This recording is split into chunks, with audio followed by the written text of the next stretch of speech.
So we now have a release date for the Chapter 2 trailer of Poppy Playtime, and it's coming out on the 22nd of February. Very clever, Mob Games. And with the announcement we got this image, which looks very simple at first, but I actually think this ties into a number of theories that I've already talked about. So in today's video, I'm going to discuss this image, give my thoughts on it, and talk about why I think this image is a lot more important than you might have first thought. Hello everybody, my name is Tericho, and if this is your first time here, I make a lot of horror gaming content. We do theories, things you might have missed, and the occasional news and gameplay as well. So if you like the sound of that, make sure you hit subscribe, and if you want to make sure that you don't miss my future uploads, hit that notification bell as well. And yes, we have covered Poppy Playtime quite extensively on this channel because A, it performs very well, and B, I really enjoyed it.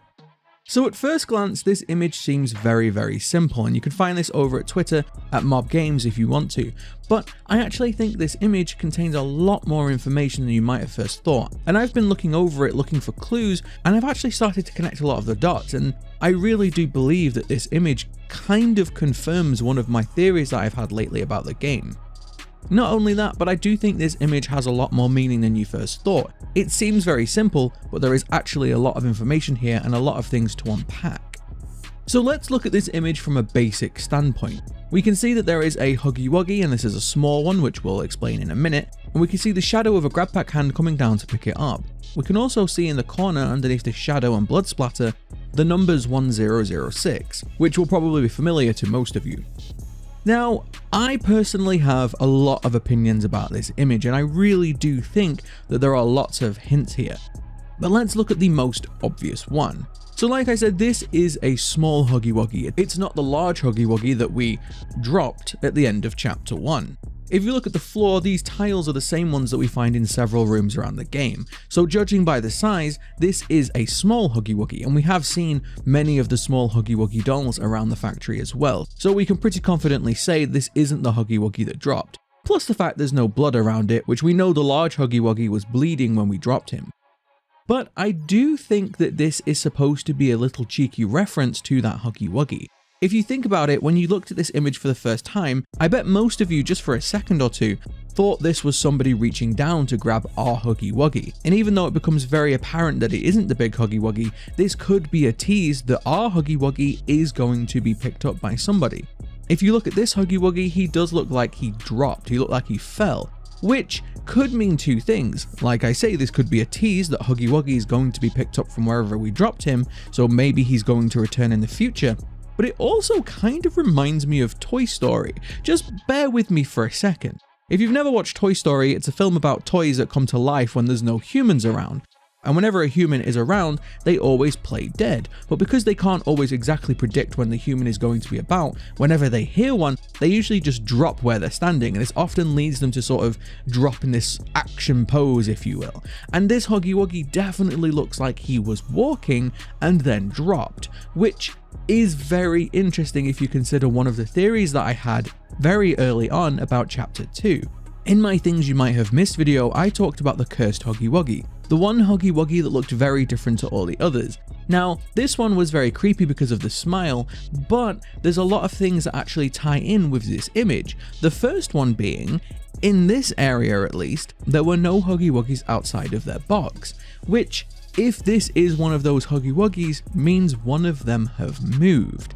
Now, I said in that video that wouldn't it be really cool and creepy if these Huggy Wuggies came to life just like the big one. In fact, I actually think the small ones would be potentially creepier than the big one. And after all, we don't exactly know how Huggy Wuggy came to life yet. We all have our theories, and the most popular one in my opinion being that the souls of humans have been put into these dolls somehow, but again, we don't actually know if that's true. We don't know how Huggy Wuggy managed to come to life. And we don't know if this process could be transferred into smaller dolls as well. But at the moment, that is absolutely on the table. It's absolutely possible that smaller dolls also have been brought to life with the exact same process, whatever that may be. So it's possible that these small ones might come to life too, and that might be exactly what was happening here before the grab pack hand reached down to grab them. And in fact, talking about Toy Story, there is a very interesting parallel. The Toy Story toys usually come alive at night because that's when the humans are all asleep. That's when they have the most free time. So that's when they are most active, is during the night time. Now in Playtime Co, one of the rules is don't be there after 8 PM. maybe the dolls in Playtime Co. can only come alive at night. And maybe even that's why Huggy Wuggy was stationary when we first met him. Maybe it wasn't his time yet. Maybe it wasn't quite fully dark, and maybe that's why he was just stood there. Still alive, but motionless, because again, the dolls only come alive at night. This actually ties into the ARG quite nicely as well, and I'll come onto that in just a moment. So it's entirely possible that this Huggy Wuggy here is just playing dead. I mean, look at it. The pose to me looks like he was moving just a minute ago. But as I said, this ties really nicely into the ARG as well. So if you haven't been keeping up to date with my videos on the ARG, we've had these cameras around the Playtime Co. for quite a while now. Now I'm pretty sure that these cameras are after chapter 1. So after the things have come to life in the factory, or at least after we were in the factory ourselves. And the reason why I think this is after chapter 1 is because this door over here is open, and that was completely closed until we opened it in chapter 1. So I do believe this is happening in between chapter 1 and chapter 2, which would make most sense as it is basically a teaser for chapter 2. Now, while this ARG has been going on, we've seen a number of things happen. We saw a cat bee appear with a pool of blood, then that was dragged off screen, and now we found this grab pack hand coming out of this big vat of toys. Now, I did theorize in my previous video that somebody or something is going around the factory for some reason collecting toys. Now, I have talked about the similarities with Coraline, especially considering that the ARG with the collectible posters did have the words "Mummy Longlegs is coming." Now, Mummy Longlegs being a reference to Daddy Longlegs, which is a spider. But I have talked about how I really do believe that there is a big parallel between Coraline and this game, which would make a lot of sense because Coraline was a movie about an evil entity bringing dolls to life to lure in a child. In this game, the dolls brought to life, again we don't know how, maybe not necessarily to lure in a child, but still the parallel is there. And I really do believe that this Mummy Longlegs character is going to be collecting toys to bring them to life. And that's why we see this grab pack hand reaching down to grab this Huggy Wuggy. Whoever grabbed this cat bee, whoever crawled into this vat of toys, is the same person who is now grabbing this Huggy Wuggy, and we don't know exactly what they're using them for, but it probably isn't for something fun, let's be honest. Well, depending on who you ask, I guess. So for whatever reason, this person is collecting all of these doll parts, and I do think we're going to see the fruits of this in chapter 2. And I really do think this grab pack hand shadow is just confirming that point. It's just reiterating the point that somebody is collecting dolls for some reason, and I'm sure we're going to find out why in chapter 2. Now, another thing I really want to talk about, and this one's going to be a little bit more controversial, is the 1006 in the corner. 1006 refers to Experiment 1006, and this is probably my most controversial opinion about the game so far. There are many, and I mean many people who have assumed that Experiment 1006 is Huggy Wuggy, and in fact, I get many comments just stating that.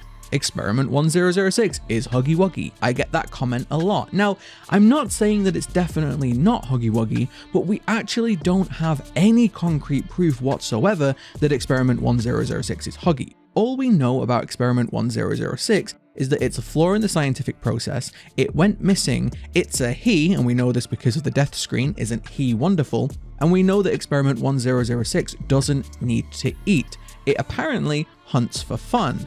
Now, that again could be Huggy Wuggy, but there is no concrete proof whatsoever tying Experiment 1006 to Huggy. Now, in my honest opinion, I don't believe that Experiment 1006 is Huggy, and I have so many reasons why I believe this. But the main one being, if Experiment 1006 is Huggy, all of this mystery and intrigue was built up for a character that we meet so early on, and again, a character that we potentially have already ended. We might never see Huggy again, we don't know. Why would all of this build up outside of the game be used for a character that has already had their part of the story? Now, I actually think that this image also is hinting that 1006 isn't Huggy Wuggy, and let me explain why. So you can see that in this image, Huggy Wuggy is in the light. He sat there with the shadow of a grab pack hand reaching down to grab him. Now the 1006 is also in the shadow, which I think is hinting that 1006 is the creature in the shadow and not the creature in the light. Now, if you listen to the scientist's tape, you can quite clearly hear something in the background which sounds very similar to Huggy Wuggy attacking the staff. Final log. In relation, Experiment 1006, the prototype. Coordination and cooperation is evidently within his skill set, as well as the skill set of all other experiments of his type. Though still missing, today's events are no doubt in relation to him. His absence was a flaw in the scientific process, which should have under no circumstances been left unaccounted for. That's why I'm making this log, so that the same mistake won't be made twice.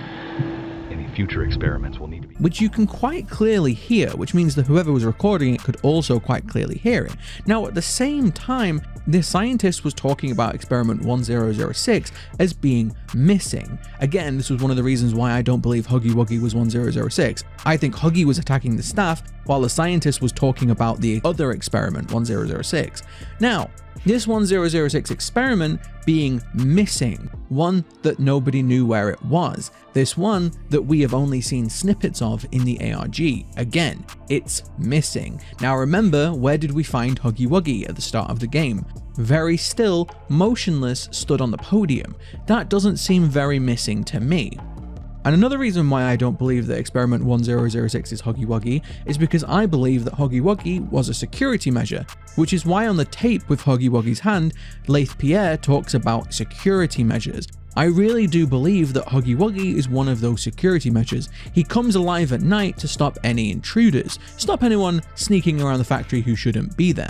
Again though, he seems quite successful at that. He doesn't seem like a flaw in the scientific process, he seems like a successful experiment. So, this Experiment 1006 is whatever is going around the factory grabbing all of these toys. Why? Well, we know that 1006 doesn't need to eat, so it's far more likely that they're doing something else with these toys. And in fact, we see a number of dead toys around the factory, which absolutely could have been Huggy that killed them, but Huggy doesn't take them away. They were just left lying around his area. We know that he absolutely had access to all of these toys and he wasn't taking them away, but whatever this thing is, that is taking them away. So once again, I think Huggy Wuggy was killing these toys, but Experiment 1006 was taking them away to experiment on them. Again, my main theory being that Experiment 1006 is a toy creating life from other toys. Kind of like an android, a robot creating other robots, this is a toy making other toys, and it doesn't fully understand what it's doing. For what purpose we don't know, but I really do think that whatever this is in the shadow is Experiment 1006. Or alternatively, this experiment is working with 1006. It does seem like we might have a standoff in Playtime Co. After all, Poppy doesn't seem all that evil. Huggy Wuggy, on the other hand, seemed quite aggressive. They are very, very different. Perhaps in this factory, not all toys have the same agenda.